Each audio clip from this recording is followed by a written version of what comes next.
There is a famous discussion in 87 between Archbishop Lefebvre and Cardinal Ratzinger precisely on that.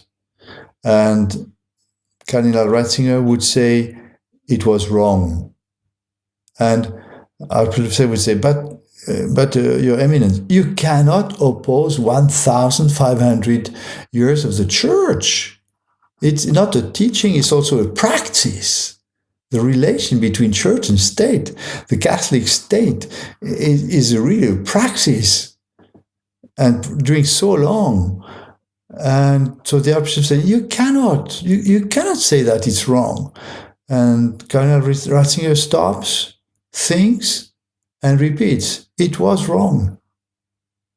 It was wrong. And at that moment, Archbishop Lefebvre stands up in front of the cardinal and says, Your Eminence, for us, Jesus Christ is everything. He's everything. He's God. He's our Savior. He's our King.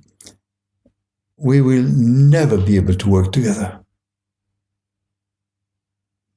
Because you really ask yourself, what kind of place do they agree to grant to our Lord today? Well, myself had that experience again in front of all the top people, prelates of the congregations of faith. I tried to explain to them that we want to convert the soul, we want to bring them to Christ, and saying, but also the societies, we want to bring them to our Lord. And I received as an answer, bonne chance, good luck. Welcome back to the Two Cities podcast, ladies and gentlemen. Today it is the 23rd of May, the vigil of Pentecost. And today I am pleased to be joined by someone I've wanted to speak to for quite a long time, American Reform. American Reform, welcome to the Two Cities podcast. It is a pleasure to be on with you today, Theo, and thank you for having me on the program. I've been watching your work for some time now, followed it with keen interest, and I really appreciate what you're doing for the cause of advancing Catholic social teaching in the crisis we're living, not only in the church, but in all of our states. Well, that's very kind of you. Your own work has, I think, attracted the attention, the deserved attention of many of our followers. Your Substack is titled American Reform, and there you state your objective, following the motto and program laid out by Pope St. Pius X, Omnia instaure in Christo, to restore all things in Christ. We are dedicated to doing just that, with a specific focus on the American political order. Doubtless some readers are from outside the US, yet the principles that underlie this project are still applicable. That is the beauty of Catholic political philosophy. It is true, timeless, and universal. End quote. Of course, many people might be familiar with your infographics, the very well sourced quotations from various church thinkers, prelates and popes that you have produced, which I think are very helpful in sort of refuting some of the very common modern errors that traditional Catholics encounter today. But I think one thing that particularly strikes me is that American Reform shares a certain attitude, a militancy which marks the true Catholic. The Catholic is born for combat, St. Pius X says, and recognizes that the modern world, with all its pomps and empty promises, is fundamentally wrong, and our Lord Jesus Christ and the church he founded is right. Therefore, liberal modernity must not be negotiated with and assimilated to. It must be gloriously vanquished before the church militant, preaching him crucified and his triumphant cross. That's something that I very much appreciate from your analysis.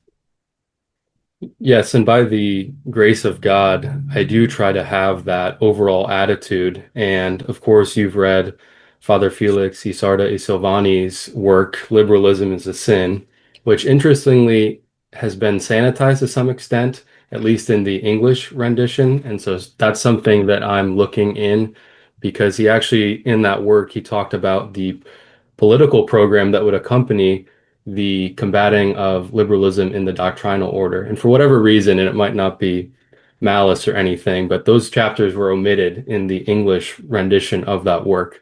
So, but I like what you said, where not only do we combat liberalism in the doctrinal order, it's about political action, organization, Catholic solidarity, and we can't be content with just pontificating about certain things. We actually have to combat these errors in the practical order. And there's a famous English convert, Father Faber, and he said, where there's no hatred of heresy, there can be no holiness. And if we love our fellow man, we want his good and his eternal salvation. And if he's mired in error, and being a convert myself at one point, I was, so by the grace of God, I'm not.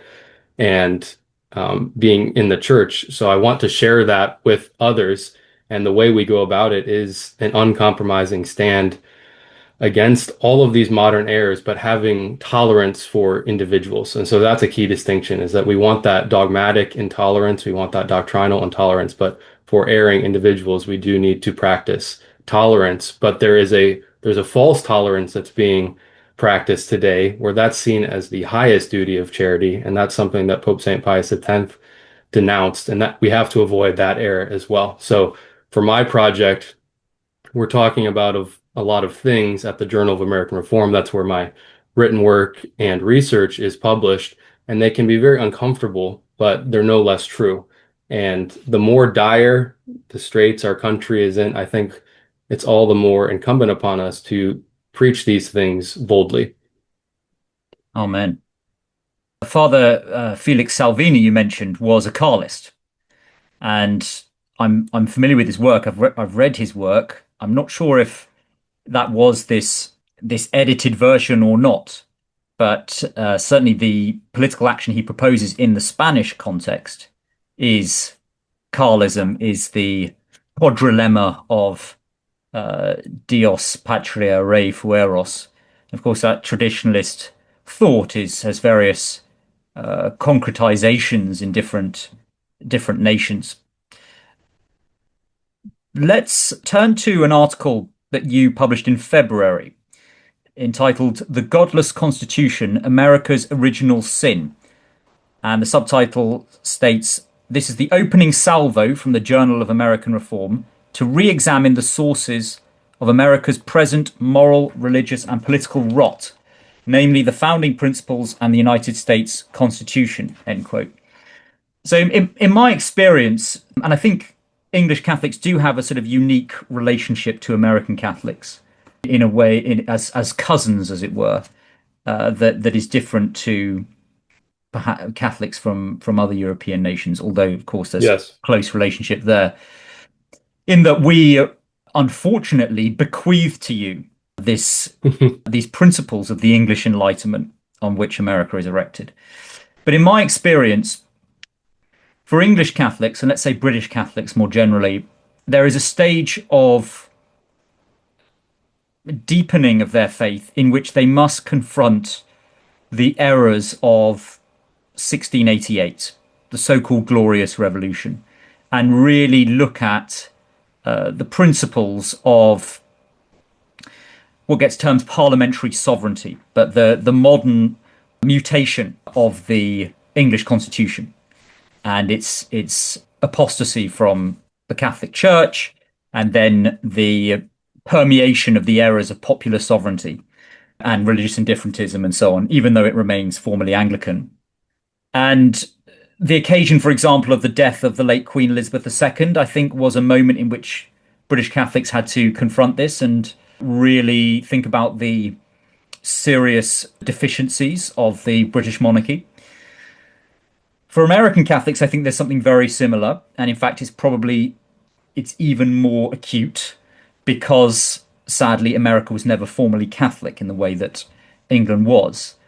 So for every American Catholic, there is a point at which they have to confront, you might say, the the final hurdle of conversion, which is Americanism. Yes.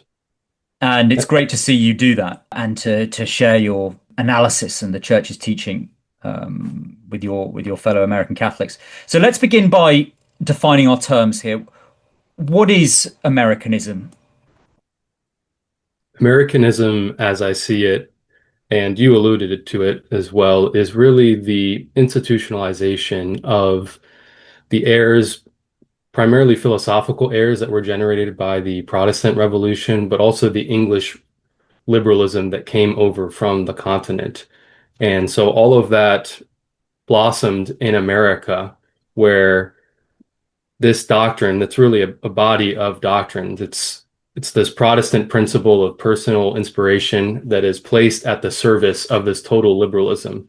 And it's not only religious liberalism, which says that the state has no duties towards God, towards true religion and the church. It goes even farther than that. And like you were talking about, we have popular sovereignty. So we only consider the rights of man.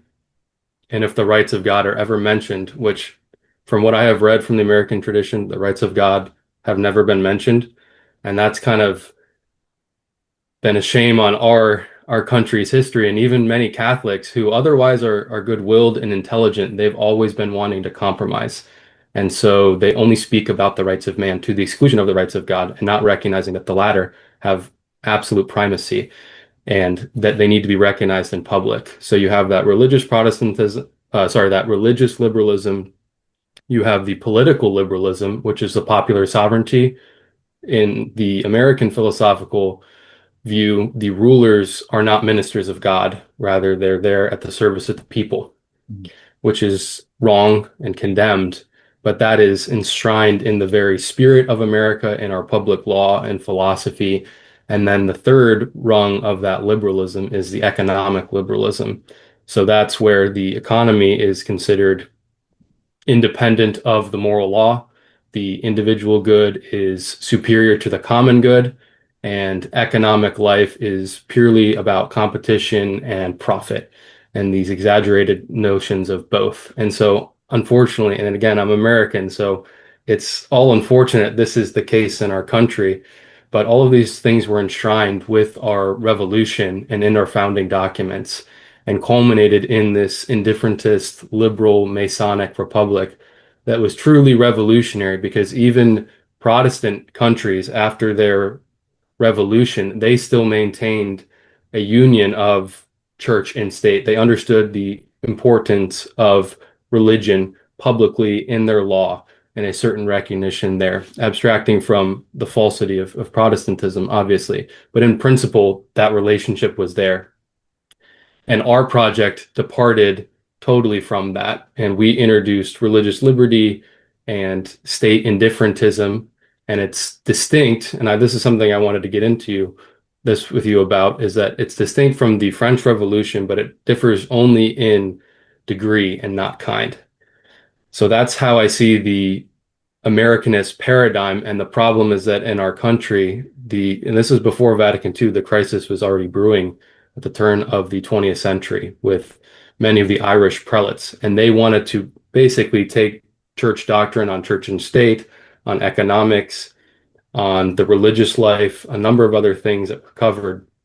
And they wanted to subject them to the spirit and public law and philosophy of America. So it was this compromise. That way they would not be accused of being called un-American or not good patriots. And the compromise was there from the very beginning. Yes, the comparison with the French Revolution, you might call a fruit of the radical Enlightenment, is something I'd like to come on to a bit later, because that is critical to understanding how this was infiltrated, how it was assimilated into the church, how various Catholics took up the American ideology, you might say, as a sort of acceptable form of moderate liberalism, and the devastating effects that's had. But I think that definition is helpful, American reform. Of course, it's worth pointing out, in Testem Benevolentiae, in which the term is first used by Pope Leo XIII in 1899, I believe, Yes. he doesn't actually offer a concise formulaic definition. And this is something interesting because the magisterium has never offered a formulaic definition of either liberalism or modernism, which are two closely related heresies, because they're so slippery. The way that Leo defines Americanism, and he does it in throughout the whole document, throughout the whole letter, but he defines it as a sort of assemblage of naturalism, as you say in your essay, activism, and also the separation of church and state, you've pointed out as well. But as Alexis de Tocqueville said, with regard to America, this thing is new, totally new. So there is that real difference in the American experiment from the beginning, which is, I think, key to understand. Yes, if I can go off of that real quick. Yeah. That's exactly right when it comes to Pope Leo XIII's overview in Testem Benevolentia Nostrae. In 1895, we have Longínqua, and those two documents work together. And actually, he talks about how the church in America is actually doing very well. Mm-hmm. And the problem with Americanism is that it wants to see that situation as normative. That is, the church and state are dissevered and divorced, which only per accidens, that can be a good thing. So he mentions in Longínqua in 1895, he says that the reason the church is doing so well is not in itself because of the indifference of your federal constitution, the general indifference in your state constitutions. Rather, it's because the fecundity of the church. And she's going to do well in anywhere she's not inhibited by the laws. And then right after that, Pope Leo XIII says she would fare much better if she enjoyed the patronage of public authority. And so that's kind of the fatal compromise, is that you view this situation in America, which actually is a good thing. Right now, we would want a certain toleration because Catholics are not in the majority or in a position whereby we can instantiate the union of church and state.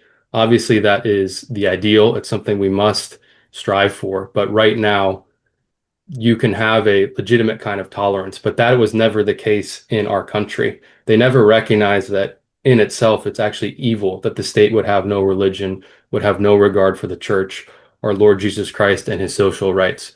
Rather, they said it's a good thing that it's indifferent to all these religions. And so, yes, it's not openly hostile to Catholicism, but as soon as you start to say what Catholic doctrine is on church and state, you will be accused of being anti-American. And radical Protestants have used this to great advantage. And I just want to draw attention. So one of the Americanist bishops who was most radical, in addition to Cardinal Gibbons, was John Ireland. And in a 1913 address, this is quoting from that piece I wrote, The Godless Constitution, America's Original Sin, he said in this 1913 address, quote, "Would we alter, if we could, the Constitution in regard to its treatment of religion, the principles of Americanism in regard to religious freedom? I answer with an emphatic no." So he had completely imbibed the spirit of the age, this promiscuous religious liberty that doesn't neatly confine itself to Roman Catholics practicing their religion. He wanted to extend it. And so that is the fatal compromise that we've seen even in our own hierarchy prior to the Second Vatican Council and its revolution. Prior to all of that, that really sowed the seeds. And I just want to quote one more from Pope Leo XIII. This is in Testem Benevolentia Nostrae. He says that, quote, that in order to more easily attract those who differ from her, the church should shape her teachings more in accord with the spirit of the age and relax some of her ancient severity and make some concessions to new opinions. And he continues, of the Americanist, he says, quote, who conceive and would have the church in America to be different from what it is in the rest of the world. End quote. Yeah, so as you say, it will come on to the historical occasion of the condemnation of Americanism and how incredibly those very bishops who were the recipients of the letter were themselves the most stubborn Americanists. And as you've quoted there, just went on to basically ignore the condemnation of the magisterium. But the true understanding of religious liberty, as you point out, is the liberty for the true religion. And there's this fatal compromise that gets made. Even today, it's very common for modern day Americanist Catholics, or Catholics influenced by Americanism at the very least, to point to the first part of that citation from Longínqua that you gave, where he praises that well-ordered republic, and then just studiously omit the second part about how the church would bear more abundant fruits if she enjoyed the favor of public laws. It's quite tiresome, really, how these same errors get retrodden, and people don't consider the texts from the Roman pontiffs holistically. Yes, Even, they even at the same time, he praises the British Empire, but there's still, British Empire was still an Anglican entity. And that's the key distinction, is that he offered qualified praise, which was legitimate, of course, but they will look at that to the exclusion of the rest of the document, where in Longínquo he will talk about how, and keep in mind he's speaking at the end of the 19th century in 1895, but he says that, and he was judging all of the different states of the world. He said that it would be universally lawful to have church and state dissevered and divorced, or that it could be some ideal. That's absolutely forbidden. And of the American project, like I said, and like you said, is that right now, per accidens, it's working to the favor of the church because there is the indifference, but it's not a good thing in itself. It's an evil actually to be deplored. And later commentators writing in the American Ecclesiastical Review identified that it is actually an objective evil, and our Lord is not king of our country. And even our Constitution, for example, Article 6 says no religious test shall ever be required as a qualification to any office or public trust under the United States. That's in our federal Constitution, which makes the requirement of holding office in America something that is entirely indifferent to religion. You can't have profession of Christianity, the only true Christianity being Catholicism, as a criterion of holding public office. It's a complete uncrowning of Christ the King. And that's the only time that the Constitution makes reference to religion, is to actually bar any religious profession from being attached to holding public office. And the earlier Articles of Confederation after the Revolution our country was governed by, they had made reference to the great architect of the universe, which is typically Freemasonic. That was omitted when it came to the Constitution. Even that reference to a Freemasonic deity, a totally impersonal, that was omitted when it came to the 1788 Constitution. No mention of God, no mention of our Lord. And that's the unfortunate reality in our federal Constitution. And what that did was it trickled down to all the various states. The states that had confessions, they were Protestant confessional states, our American states, they abandoned those very shortly after the promulgation of the federal Constitution, which was indifferent. Yeah, so I think people really, from this perspective of the godless 21st century, struggle to grasp how revolutionary and explosive it was for this new political community to be founded without any reference to natural or revealed religion. As you point out in your essay, this was a profound act of impiety, which had no precedent since the Incarnation. That is something that is unavoidable. Another question I'd like to ask you here, American Reform, the justification for the American Revolution.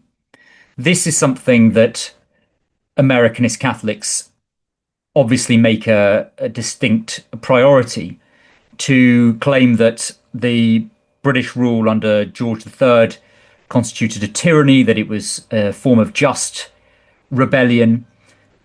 Now, of course, the passage of time serves to legitimate a usurping authority. So it's not saying that the United States of America should be under the British Crown again today. But just in abstracting from today to 1776, the revolution itself was born in the rejection of legitimate authority. Yes, I would agree with that. And you're right to point out that we have a principle in Catholic political philosophy, namely universal peaceful acceptance. So the contention right now is not that America is in itself illegitimate. Actually, any defects, to the extent they existed in a state that was born in revolution or injustice, would be healed over time for the sake of the common good. Any of those defects, rather, would be healed.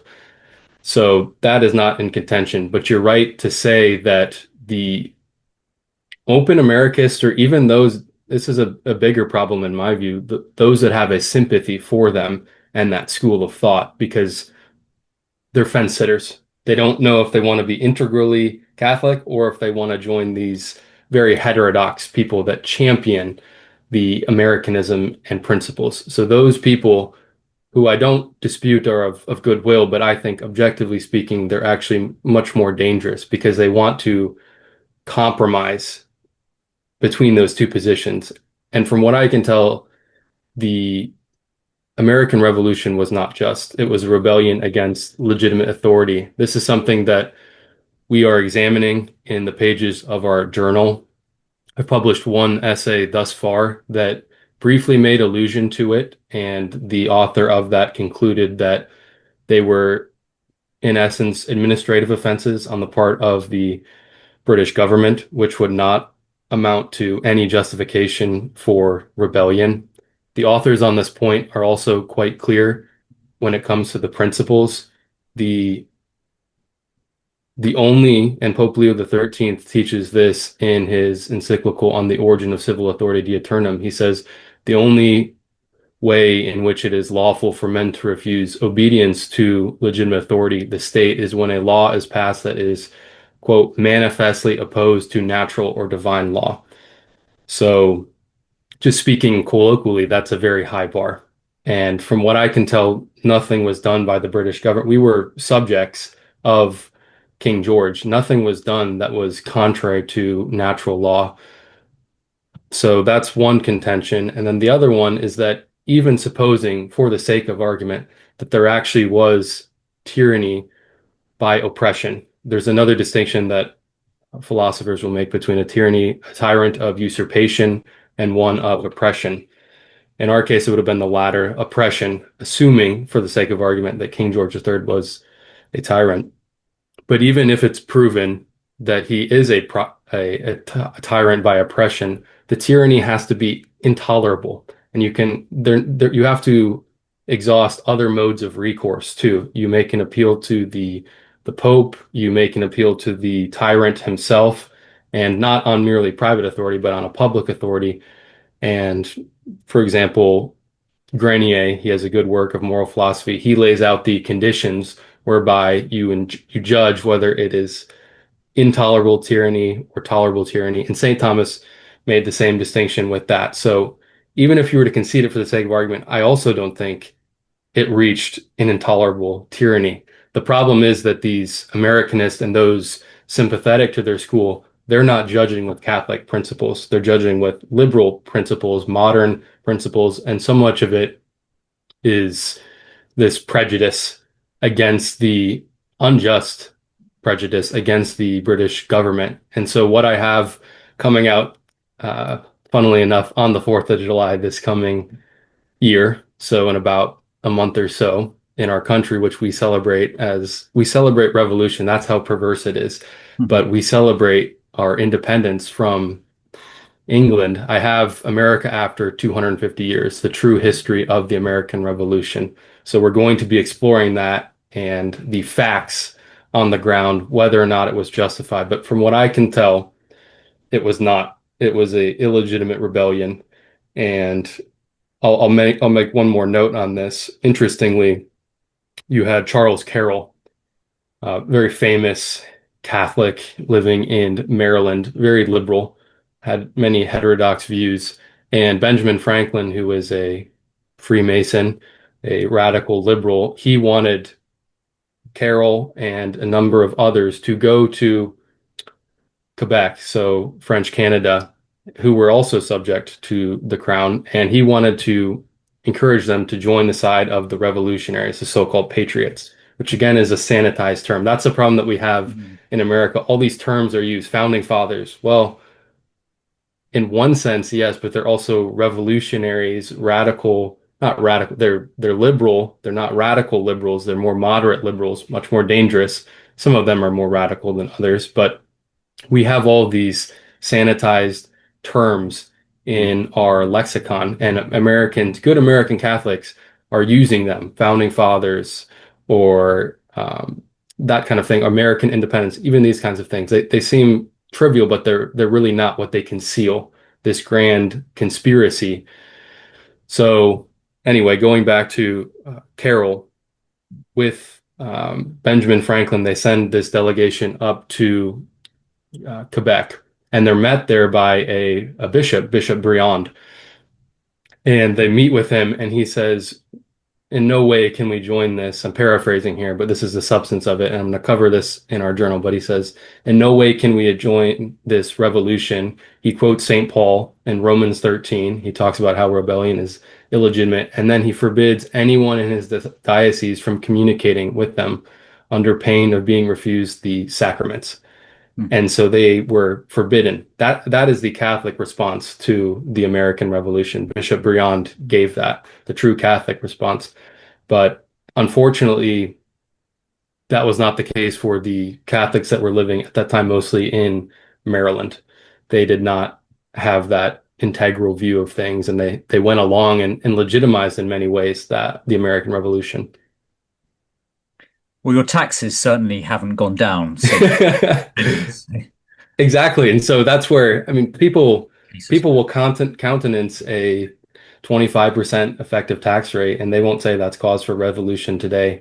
It was peanuts compared to that hundreds of years ago. So you have to understand, and this is something that I'm exploring. Other authors have written more on this, but the Freemasonic faction within the American Revolution and its designs, it was really to stir up the people in revolution to overthrow an existing order. So you really can't downplay the effect of that group headed up by Franklin, Washington, Paul Revere, all of our so-called founding fathers and all these great American patriots.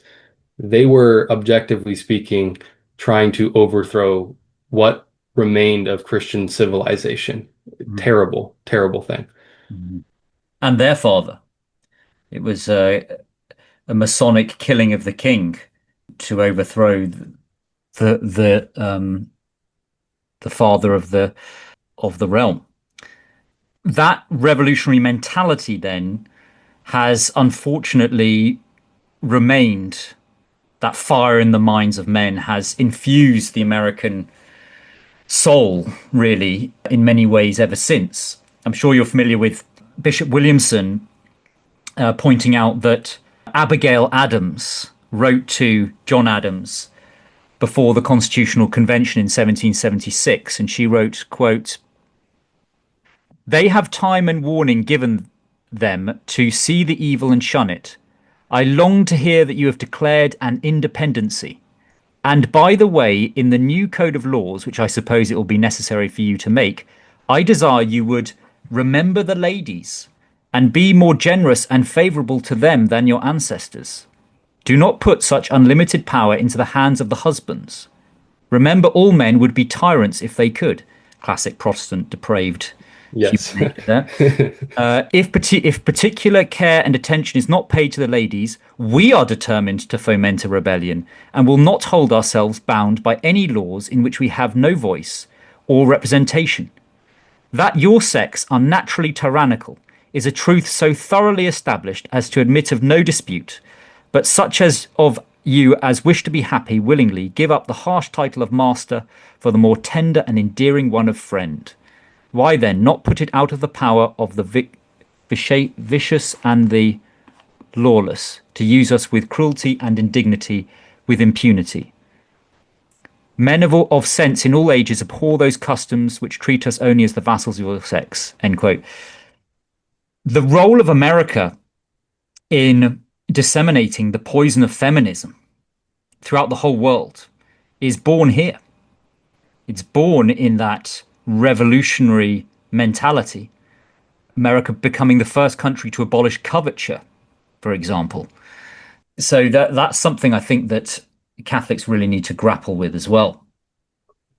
We do. We really do. And you had the Seneca Falls Convention in 1848, I believe, in America, is where feminism was born as an organized political movement seeking to overthrow the order established by God, namely patriarchy. We see that here.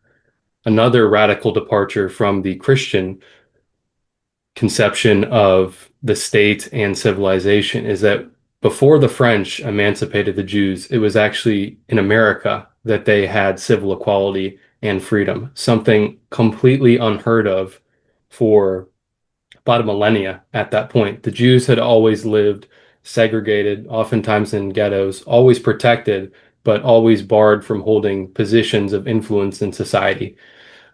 Politics, business, certain kinds of commerce, physicians. There were regulations, very sensible regulations on that.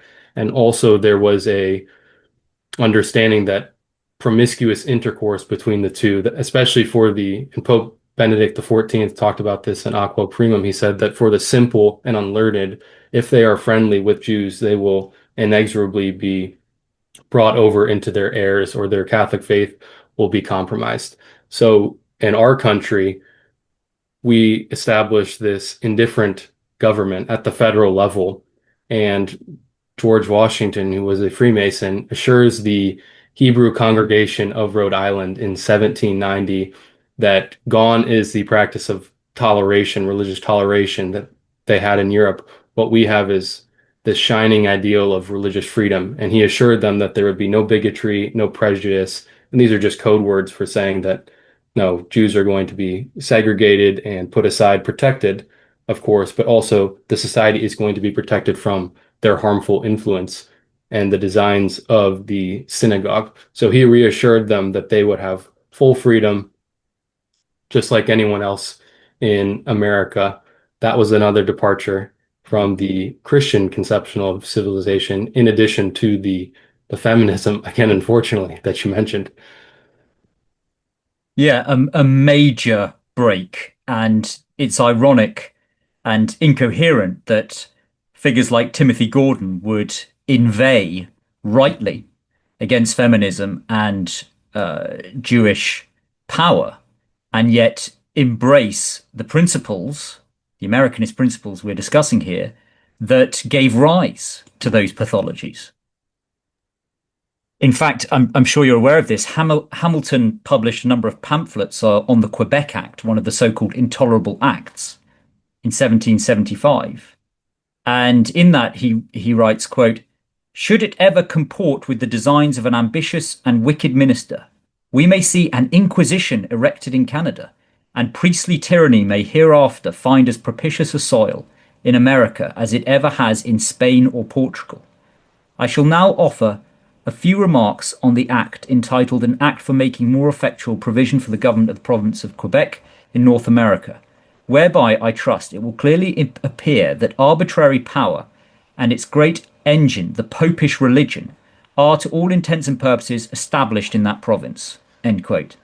So the threat, the erstwhile threat in their eyes, that the Quebec Act, giving this actual toleration to the Catholic Church in a majority Catholic province, would represent to not only Protestants but also to Jews, was a major motivation of this Masonic cadre, as you call them in your essay. And then the very first war of foreign invasion, the very first external war, foreign aggression, was the invasion of Quebec in 1775. So America was fighting wars of aggression in the interests of Jewish power from before the founding of the United States. And people think there's something different in what's going on today. Yeah, it's perplexing to me how certain people understand these issues, namely feminism, Jewish power, the influence of the synagogue, but they're unable to see that, if not explicitly, at least implicitly in the American project and our so-called experiment.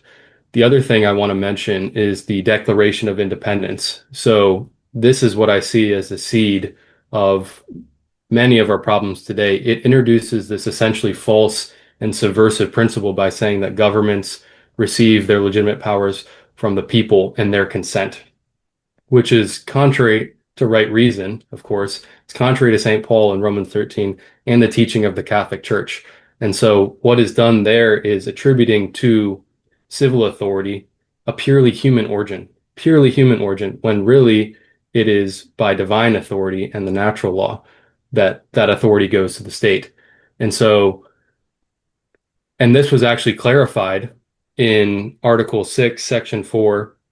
This is Madison again, and he talks about what it means, because there is a legitimate sense in which you can have a republic, and you can have a Catholic republic, provided, of course, and Pope Leo XIII talks about this in Immortale Dei, the Christian Constitution of States, that no violence is done to Catholic doctrine on authority, the submission owed to the state, the duties of the state towards the church. There are a number of other conditions that have to be satisfied, and also that the people themselves are not giving authority to the state, rather they're designated, and that authority comes from God. So that's the whole false idea of popular sovereignty, which stands opposed to the transmission of civil authority, which is called designation theory, which I believe is favored not only by Pope Leo XIII, but also Pope St. Pius X. But anyway, getting back to our conception of a republic, this is Madison in Federalist number 39, giving commentary on what it means to be a republican.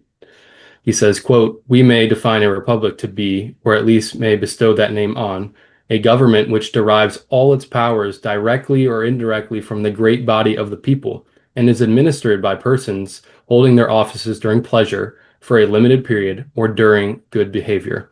It is essential to such a government that it be derived from the great body of the society, not from an inconsiderable proportion or a favored class of it."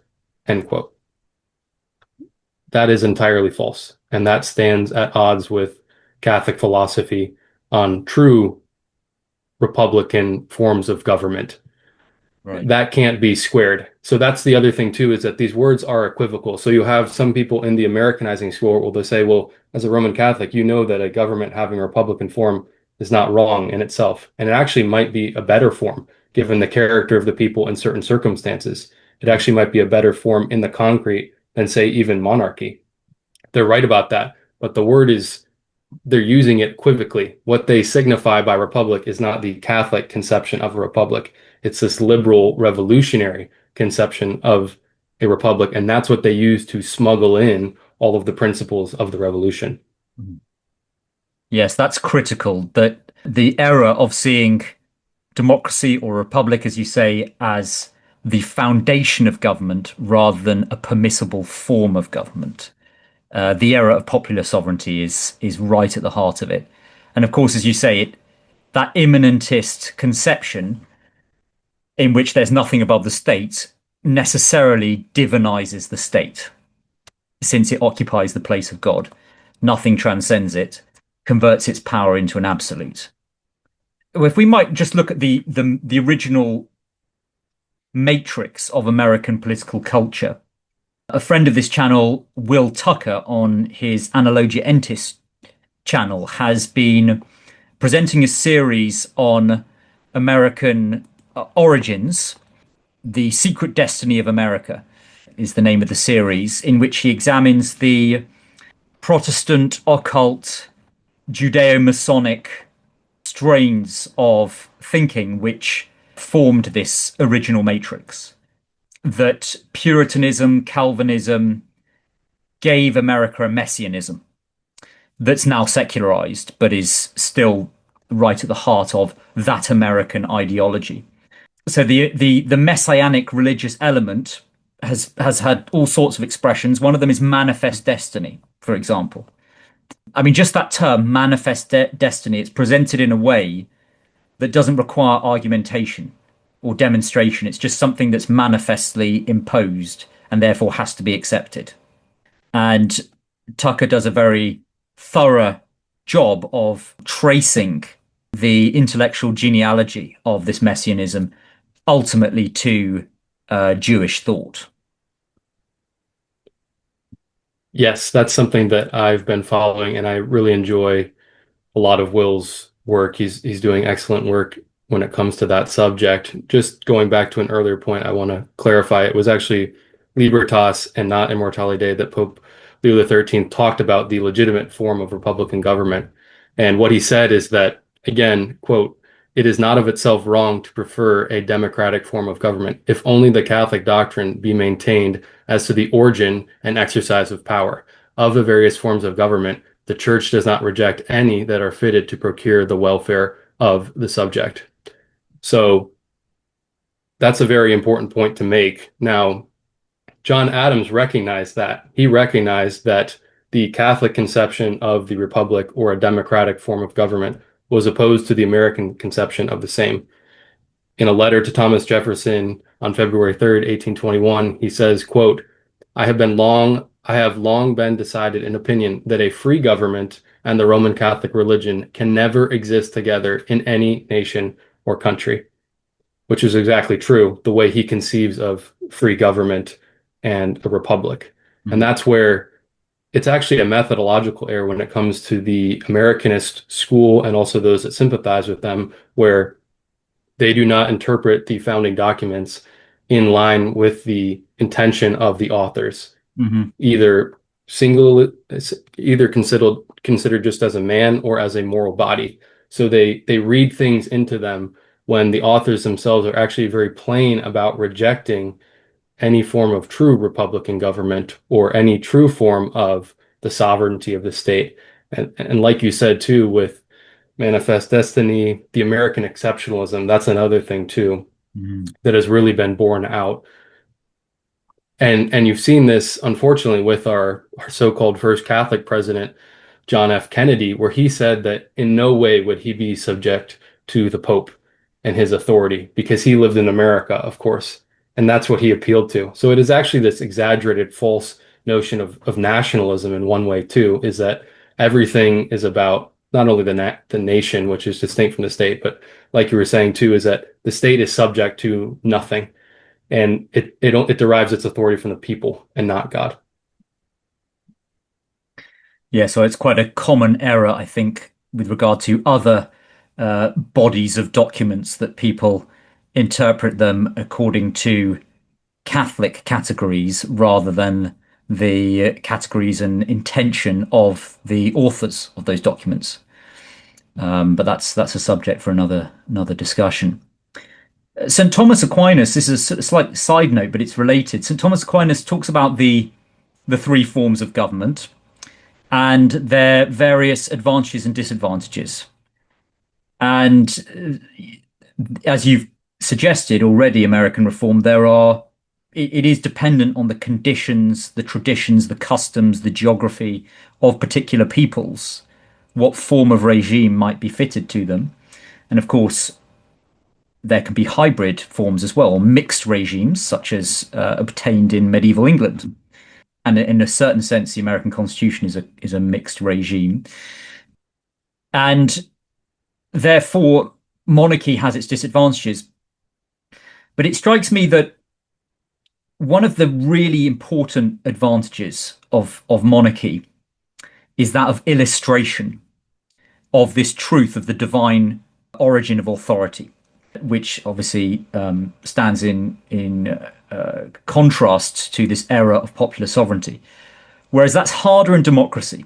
So, for example, in a monarchy, the Archbishop of Canterbury, let's say in Catholic times, who is the head cleric in the realm of England, puts the crown on the king's head, and it's very clear at that moment he is then endowed with that authority by God's representative in that realm, and he receives his authority. So it's illustrated very clearly that authority is divinely originated. But in a democracy in which people are going into, booths or voting in the public square or the agora like Athens, it's harder to illustrate the divine origin of authority.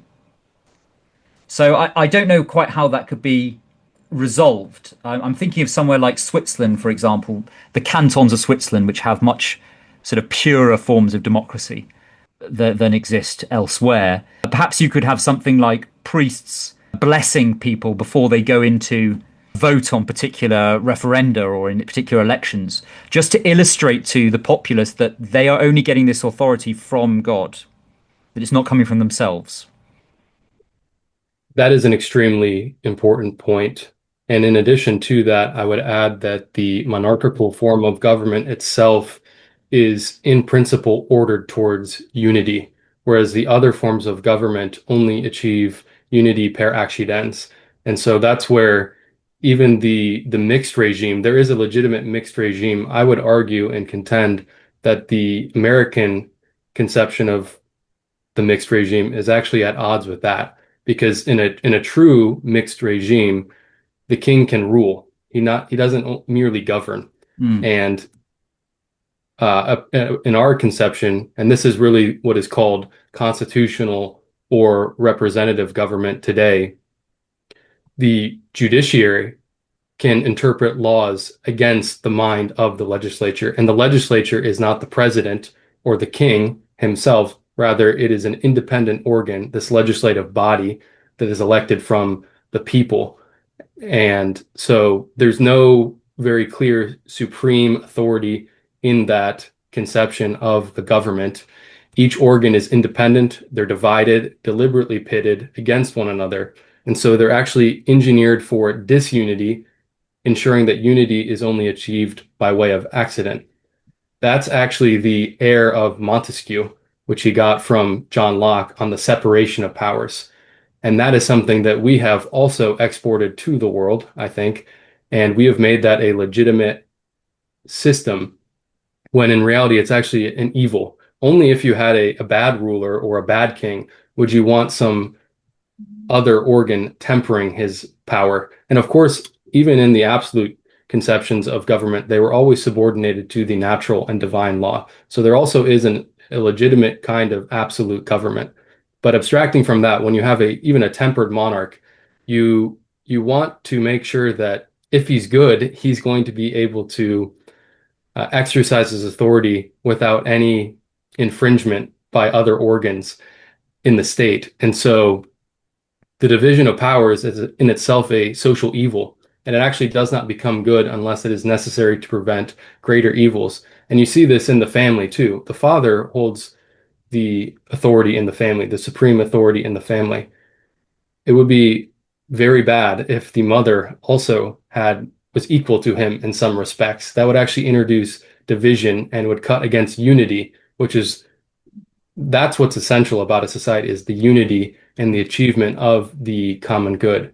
And so just as a father holds authority over his wife and over the children, so too in a legitimate mixed regime, there would need to be some sovereign, and the king or the president. And of course, his authority is tempered by natural and divine law, also the church. But outside of that, he can actually make laws, and he can rule and coerce and command subjects. And he's not merely there presiding as a president at the service of the people and their whims. So that's the other thing that, from what I can tell, is wrong with the American system and philosophy, is that its conception of the mixed regime is at odds with a true mixed regime. And a final point on that, if anyone is interested, any reviewers, I wrote a long preface to Cardinal Zigliara's treatment of government, the best regime, the separation of powers, on my Substack. So you can find that there. Cardinal Zigliara was a great scholastic philosopher in the 19th century, great churchman, and he went through the false conception of a mixed regime and the true conception of one.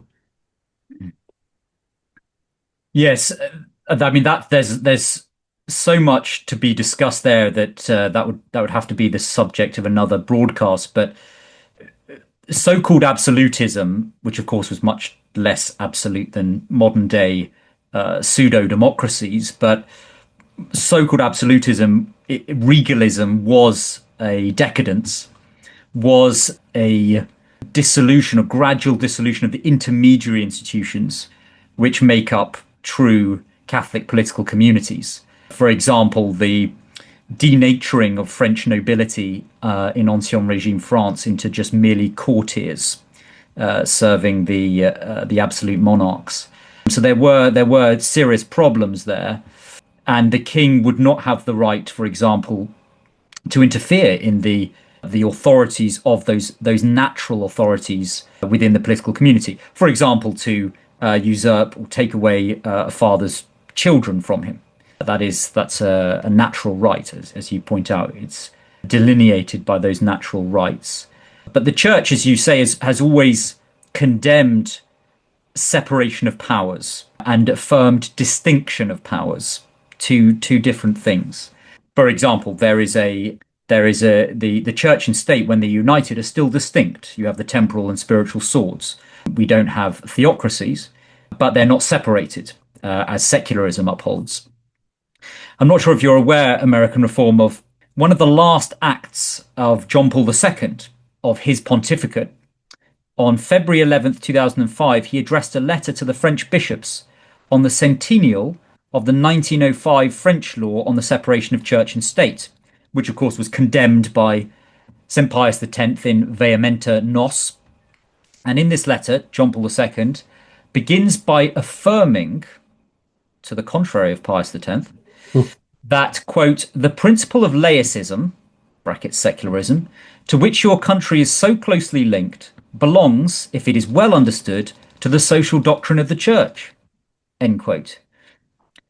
And this is interesting considering it's addressed to the bishops of France themselves, but the ambiguity, if we can call it that, generously, continues immediately afterwards, with the need for the quotation, the need for a just separation of powers, end quote. This is probably the first time in the apparent magisterium that there has been a reference not to a distinction of powers, but to a separation. And the 1905 law used precisely that term, separation, in its rubric. And then the letter goes one step further, stating, quote, the principle of the non-confessionality of the state, which is a non-involvement of the civil power in the life of the church and of the different religions, as in the sphere of the spiritual, allows all the components of society to work at the service of all and of the social community, end quote. So sadly, obviously since Vatican II, this clarity of Catholic teaching against these liberal errors has been severely undermined. It has. I was not aware of that quotation from John Paul II. That's very interesting. And he is apparently, by the conciliar authorities, he's a saint, and yet he stands in opposition to the judgment of Pope St. Pius X. So I think that's very revealing. Another mention of that, and this is something that has come up in the crisis in the church, Benedict XVI made mention of a healthy secularity. And actually that term is not unique to him. Pope Pius XII actually talked about it in a 1958 address, but there's a difference between the way in which they conceive of that healthy secularity. There's a Catholic conception of it, and then there's also a conciliar conception of that. And so when Pope Pius XII talked about it, he said, as if the legitimate healthy secularity, and I'm just adding here parenthetically that heavily qualified, he says, continuing, of the state were not a principle of Catholic doctrine, as if the church's constant effort to keep the two powers distinct, yet always in accordance with sound principles, united, were not a tradition. And so that's the key right there, is that in principle, the union is absolutely necessary, and it's the ideal. Whereas the conciliar conception of the same is that they conceive of a distinction of church and state, which is true, but they don't maintain that the union is necessary. They actually think that the absence of union is a good in itself. And in Dignitatis Humanae, It's actually explicitly said that if the state gives particular recognition to one religion, it is incumbent upon it to respect the religious views of everyone else in the community. And it also abhors religious discrimination. And so that is the false secularity that is introduced into the conciliar paradigm.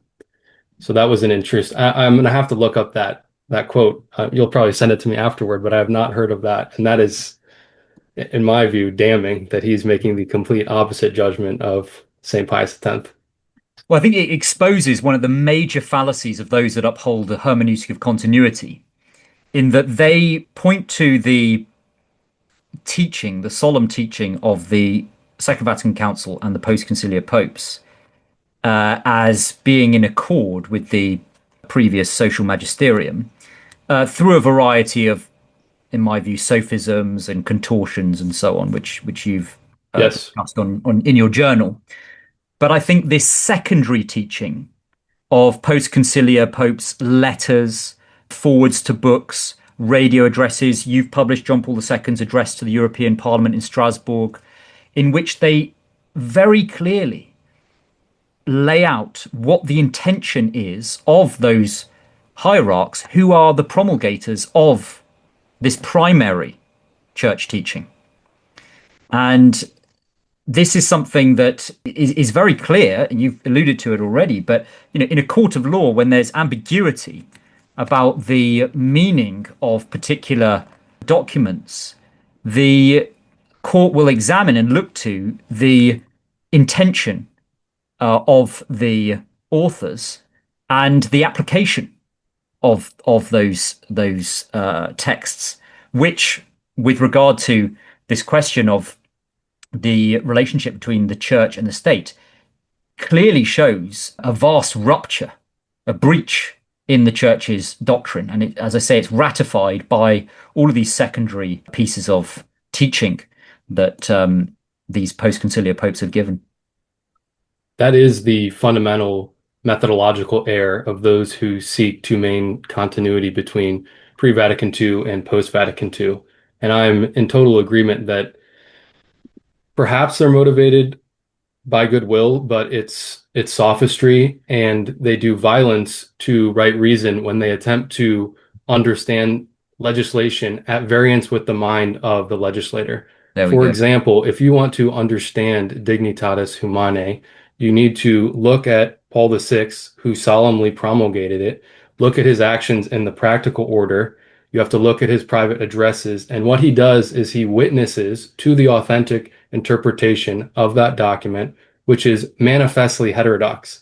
He suppressed the Catholic confessional state in Spain, appealing to religious freedom. He leaned on Franco for that. And unfortunately, Franco capitulated, but that was Paul VI.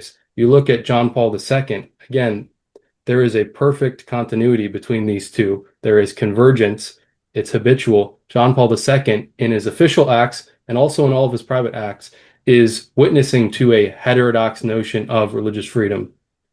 In Redemptor Hominis, he clarifies what is meant in Dignitatis Humanae, and he cites it. Same thing with Benedict XVI. Same thing with Francis. And if you look at them in the totality of their actions, it is at variance with the conservative attempt to maintain continuity, where there's actually radical departure and rupture.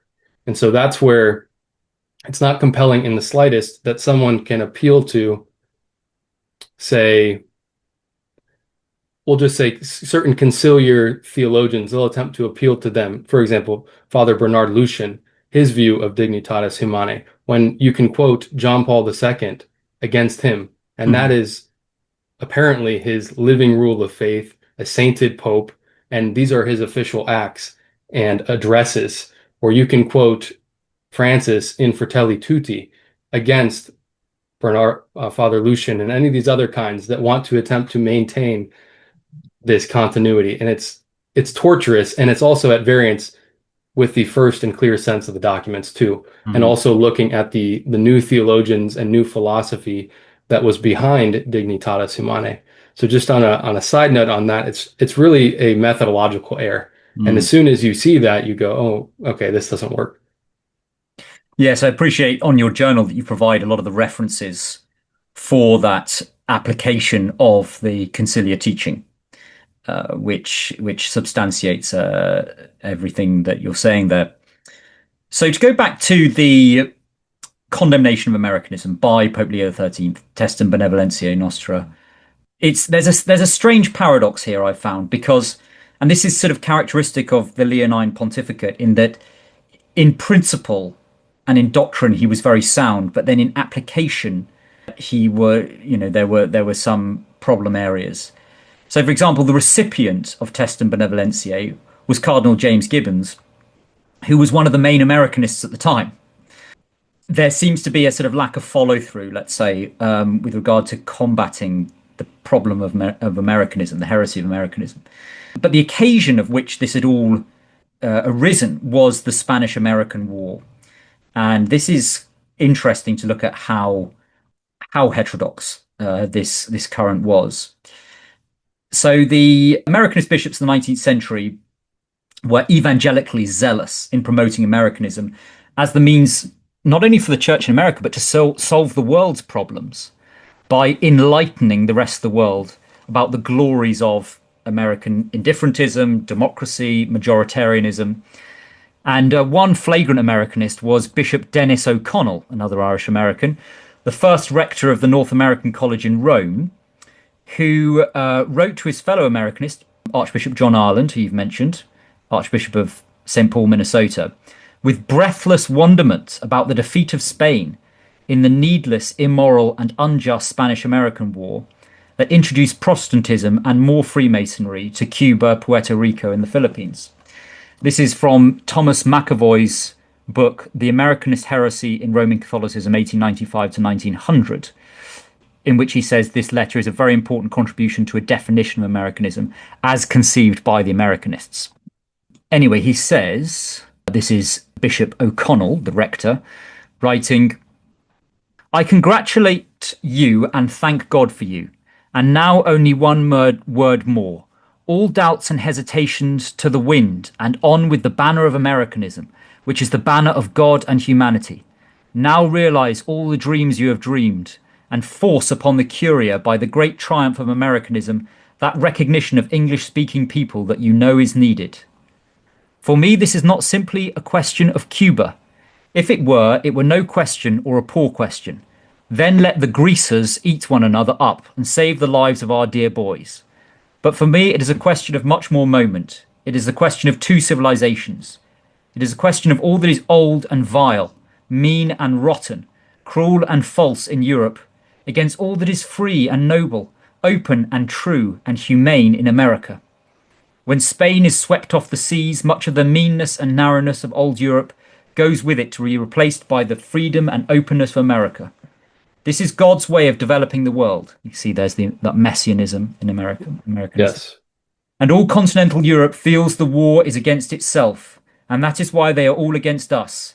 And Rome more than all, because when the prestige of Spain and Italy will have passed away, and when the pivot of the world's political action will no longer be confined within the limits of the continent, then the nonsense of trying to govern the universal church from a purely European standpoint, and according to exclusively Spanish and Italian methods, will be glaringly evident even to a child. Now the axe is laid to the root of the tree. Let the wealth of convents and communities in Cuba and the Philippines go. It did nothing for the advancement of religion." That for me is the most incredible sentence. "Hence I am a partisan of the Anglo-American alliance. Together they are invincible and they will impose a new civilization. Now is your opportunity. And at the end of the war, as the Vatican always goes after a strong man, you will likewise become her intermediary. War is often God's way of moving things onwards. The whole realm of life of every kind lay under the operation of one law, struggle. In that way, all the plans of nations are worked out, and the name for struggle between nations is sometimes war. The horrors of war, often a sentimental phrase, is often better the glories of war, the triumph of providence. See the War of Succession and Black Emancipation. The whole history of Providence is the history of war, survival of the fittest." I mean, what this bishop had been reading, clearly you can detect Yes. Darwinism here as well, all sorts of naturalist errors. There is no room in this little world for anything else, and as bad as the world is today, how much worse it would certainly be if by war and struggle the worst elements had not to go to the wall. End quote. So clearly Bishop O'Connell here has utter contempt for the indispensable influence of Catholicism upon the development of Christian civilizations of the Old World and indeed of the New World as well. Spiritually, that kind of breathtaking pride strikes me, it will provoke a firm humiliation by Almighty God. And in your essay, you give signs of the humiliation of your country that has followed. Yes, I made allusion to that. And of course, pride goeth before the fall. And what we're seeing now is punishment for our own sins, those of our ancestors, and the enormous corporate pride of our revolutionary project, what is termed the American experiment. And it has ended in no other way than what was always going to be the case, and that is the apostasy of our country. We are being ruled over by women, by foreigners, and the public morals of our country are in the gutter. And it's all the result of the false spirit that you see there in O'Connell, which is it's truly nasty. And you see that being borne out today. What I want to make mention of, and you touched on this, is that when Leo XIII condemns Americanism in Testem Benevolentiae Nostrae, many, if not all, and it was directed to Cardinal Gibbons, who was preeminent in America when it came to advancing this heterodox body of doctrines, they all said that they all submitted letters to the Holy See, and they said, Holy Father, we submit. In no way is this accurate, this characterization accurate of what is going on in the country. So that was deceitful. And unfortunately, Leo XIII, obviously in the doctrinal order, it was perfect, his magisterium, but in the practical order, he did not vigorously engage the machinery of the church to punish these openly heterodox prelates and actually ensure that they were being obedient to his magisterium. That is what actually preceded the modernist crisis that arose with Pope St. Pius X, where all of this bilge was building up in the church. That's why Pope St. Pius X and Pascendi said that the enemies are actually within, and they're looking to usurp the very highest positions. It's not only priests or laymen, but it's actually bishops, cardinals. And that was preceded by the government of Pope Leo XIII, which was not as vigorous as it ought to have been. Now, with the condemnation of Americanism, you see the deceit playing out. So this is a quote here from Cardinal Gibbons. This is after the condemnation, mind you. He says in an address in 1909, The Church and the Republic, he says, quote, American Catholics rejoice in our separation of church and state, and I can conceive no combination of circumstances likely to arise which would make a union desirable for either church or state. In his mind, then, he can't conceive of a corporate conversion of our country to the social kingship of Jesus Christ. He rejoices in that separation, whereas Leo XIII in Milieu, he said that, quote, this situation of church and state being separated arises in certain countries. It is a state of affairs which, if it has numerous and grave inconveniences, also offers some advantages, especially when the legislator, by a fortunate inconsistency, does not fail to draw inspiration from Christian principles.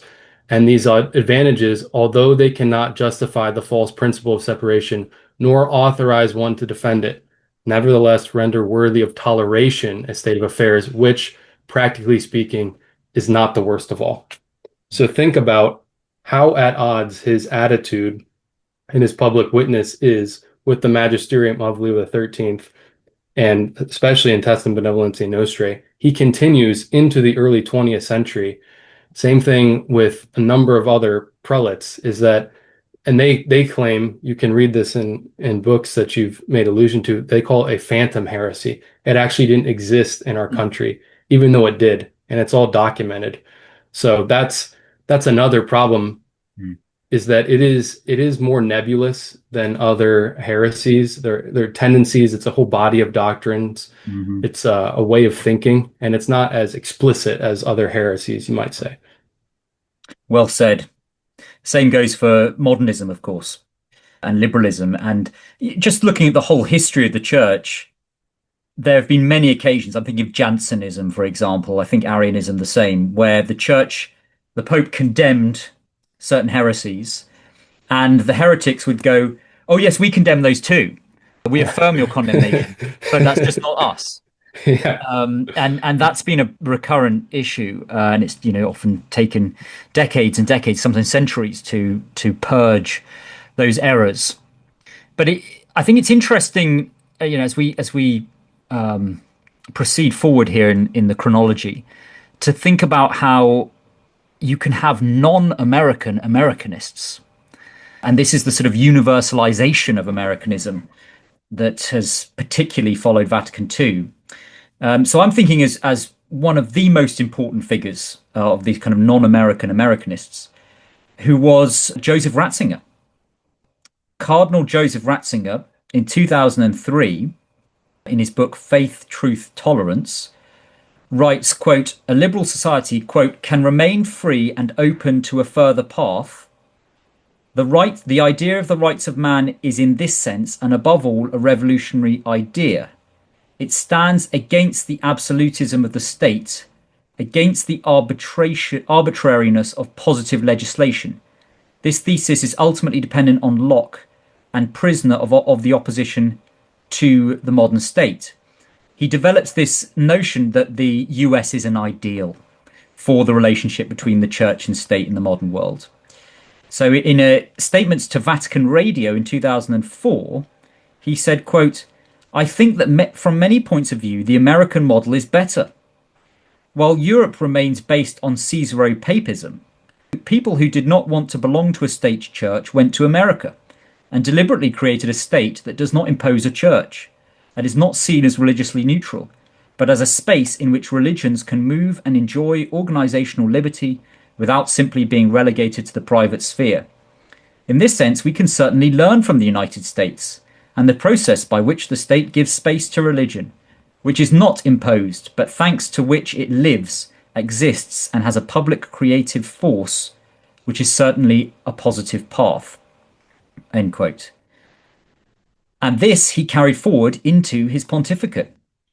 His first Christmas address to the Curia, he reflects on, at that point, 40 years since the end of the Second Vatican Council, and says, quote, "In the 19th century under Pius IX, the clash between the church's faith and a radical liberalism and the natural sciences, which also claim to embrace with their knowledge the whole of reality to its limit, stubbornly proposing to make the hypothesis of God superfluous, had elicited from the church a bitter and radical condemnation of this spirit of the modern age. Thus it seemed there was no longer any milieu open to a positive and fruitful understanding, and the rejection by those who felt they were the representatives of the modern era was also drastic. In the meantime, however, the modern age had also experienced developments. People came to realize that the American Revolution was offering a model of a modern state that differed from the theoretical model with radical tendencies that had emerged during the second phase of the French Revolution. So it was that both parties were gradually beginning to open up to each other. In the period between the two world wars, and especially after the Second World War, Catholic statesmen demonstrated that a modern secular state could exist that was not neutral regarding values but alive, drawing from the great ethical sources opened by Christianity." End quote.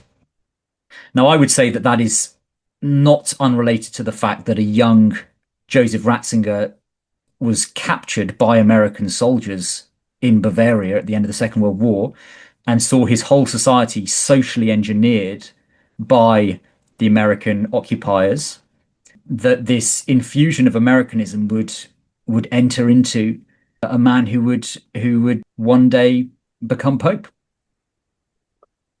That's how I see things too. And I don't think we can discount the influence of John Courtney Murray. Mm-hmm. He was a Jesuit theologian in the United States. in the early 20th century. And initially in the 1930s, he was actually maintaining orthodox views on church-state relations. But Protestants in the country were worrying about the influence of Catholicism, and they were starting to accuse Catholics of being not good Americans because they wanted to enshrine Christ as king and also overcome all of the errors of liberalism. And rather than just saying, okay, if I'm going to tell the truth and you're going to call me this, so be it, they decided to compromise. And same thing with John Courtney Murray. So he developed in his writing a number of theses that were then adopted to a greater or lesser extent in Dignitatis Humanae. And what you see is the universalization of the indifferentist state.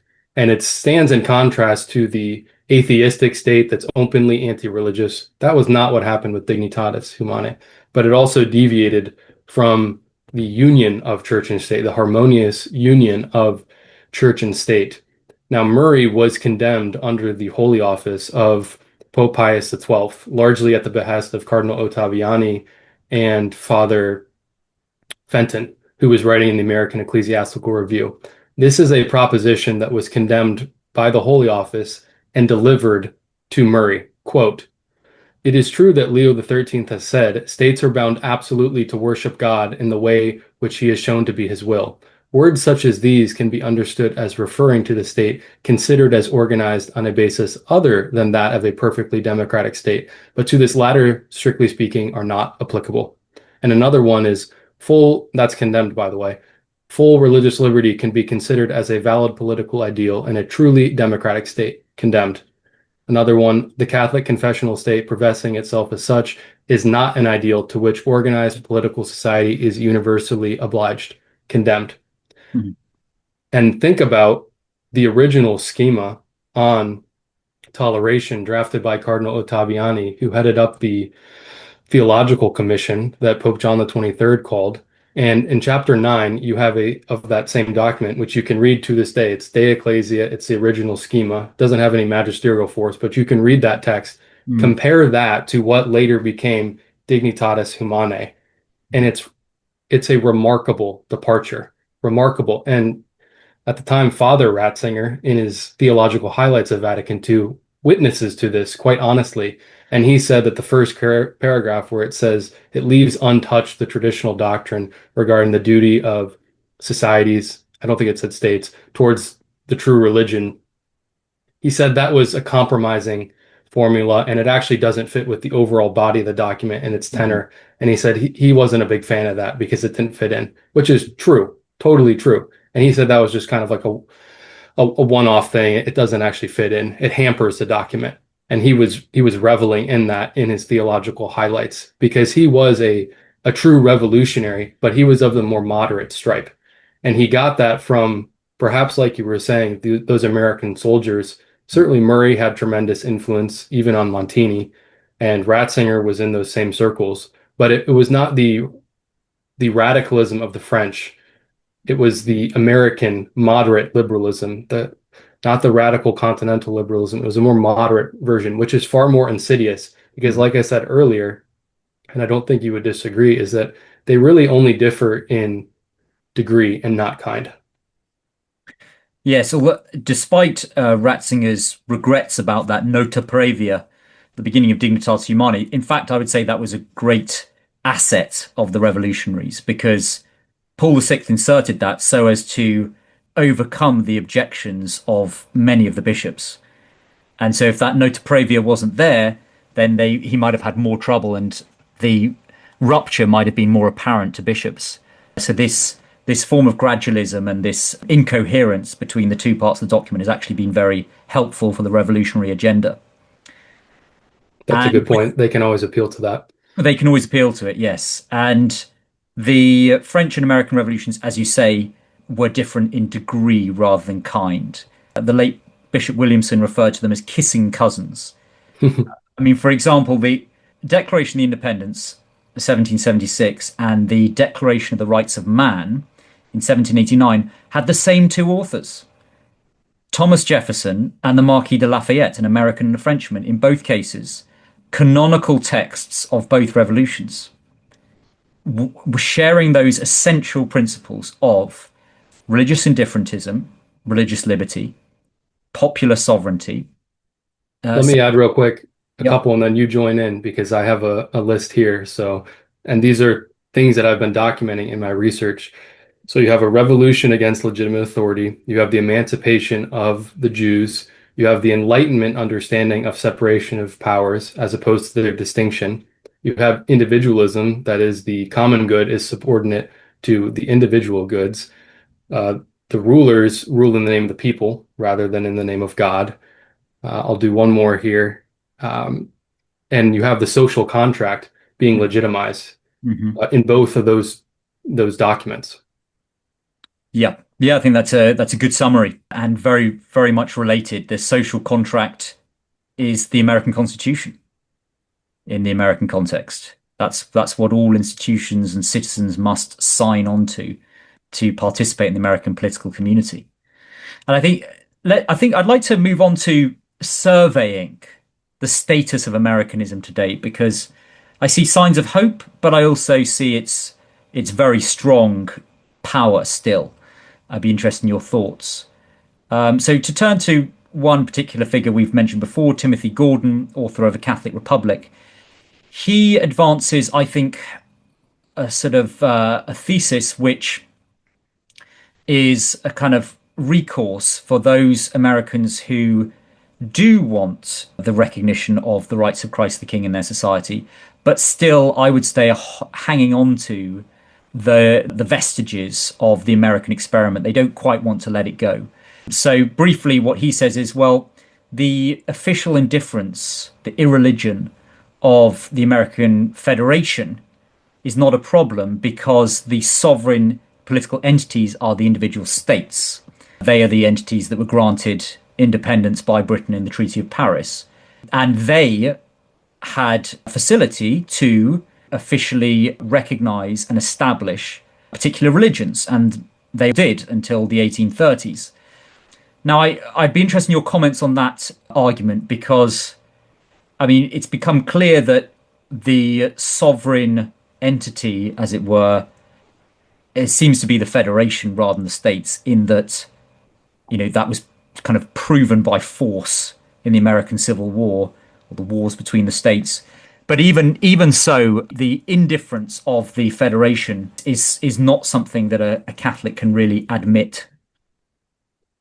Yes, with all due respect to Tim, who I like and I appreciate a lot of his work, I have read the Catholic Republic and I have strong reservations. I do hope to speak to him about this, but throughout the work, there was a complete omission of the rights of God and the recognition by public authority of Jesus Christ and his social kingship. And I think that is the temptation of, and I wouldn't say that he is an Americanist, it's more that he's sympathetic to that school of thought and wanting to somehow, because it must be done, reconcile the irreconcilable. Unfortunately, I don't think that holds up. And I believe the transition happened a little bit earlier because the Articles of Confederation, they conceived of the states as more sovereign in themselves. But I think with the federal constitution, it actually began a little bit earlier than the Civil War. However, the culmination was with that, for sure. I totally agree. But the problem is that a Catholic cannot countenance in principle as an ideal in different government. Rather, he must see it as an objective evil to be abhorred. However, perhaps for the sake of a particular set of circumstances, it can be a good thing that there is merely toleration. So that's where you have to distinguish, and this is what all the manualists did in the 19th and 20th centuries, thesis, hypothesis. And there was always, and like the Holy Office was ruling, is that universally every government is obliged to recognize Jesus Christ and his social kingship. You see that in Quas Primas. You see in Libertas that under natural law alone, the state is bound to worship God in the true religion. Natural law and right reason alone tell you that, to say nothing of divine revelation, which we see in Immortale Dei. So the problem is that these American principles are put forward as the ideal. And the other thing, this goes back to the methodological point, if you understand a mixed regime according to Catholic principles, okay, but the mixed regime of the American government is heterodox. It's not consistent with that. And that's where it was unfortunate, because those distinctions weren't made.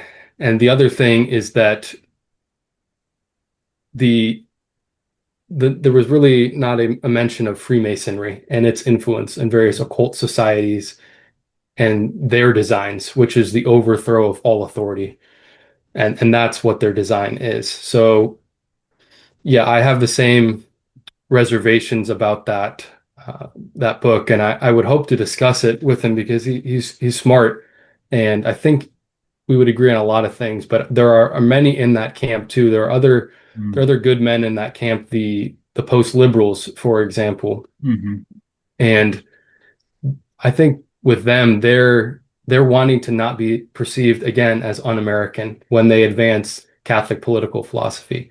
Well, that's never going to be the case, because intelligent Protestants are always going to say, if you get your way, do you want to establish a state religion? And the Catholic always has to be ready to say, yes, of course, that's the right order. And it's not only in my good, not in your good, but actually in the common good of all of us. But they are never willing to say that, because then you can't do ecumenism. And smart Protestants know this. Smart Jews know this too. And Jews, hopefully, this is an evil, but intelligent Jews are starting to realize that Catholicism stands against the American project. And so we will cite Catholic authors, and they'll cite the revolutionaries, our founders, against us. And what they want you to do is to renounce your faith and say, actually, the principles of Catholicism are subordinate to the principles of Americanism. So I'm hoping more Jews, more Protestants are doing that to force Catholics to see that contradiction. And what man intends for evil, God will use for good. So that's kind of how I see things right now. With the young men, unfortunately, I'm 27. I'm a young man. In our generation, we don't read.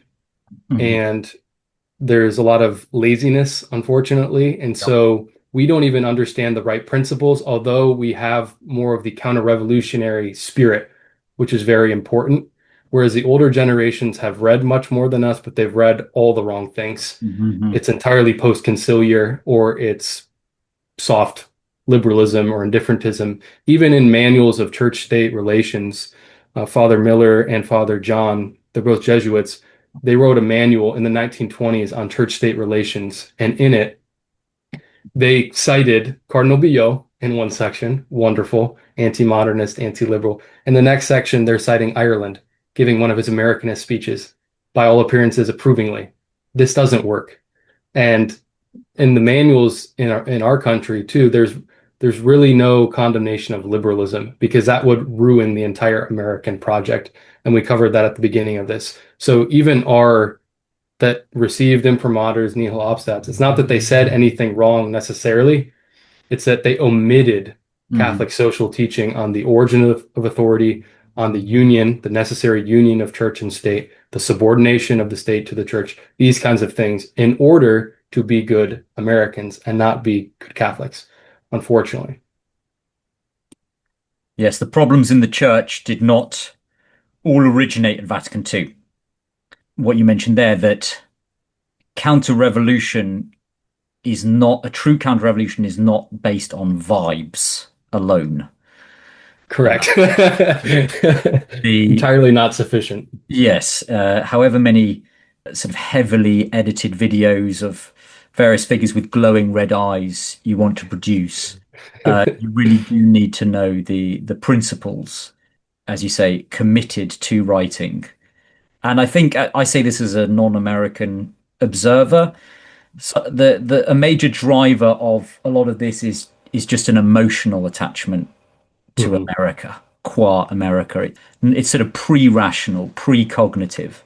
The brilliant Masonic maneuver in conflating just virtuous love of homeland with adherence to the Masonic liberal political project.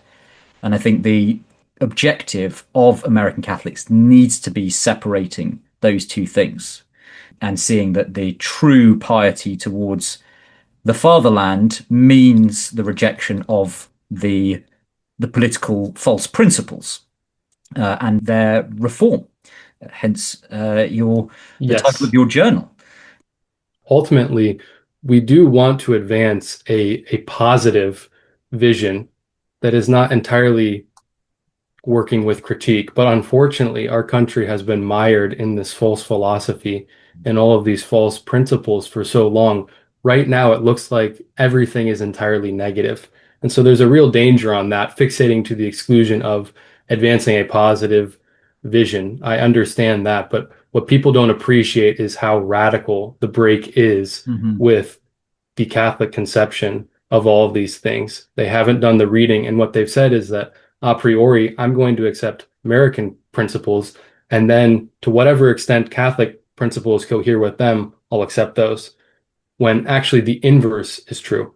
I'm Catholic first, and then I see to what extent the American principles cohere. And if they don't, I not only have to be willing to, but I must reject them.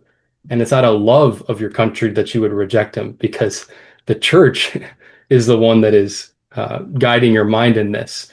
It's the state is not infallible. It's the church. And so people have reversed that, unfortunately. And that's what we're seeing today.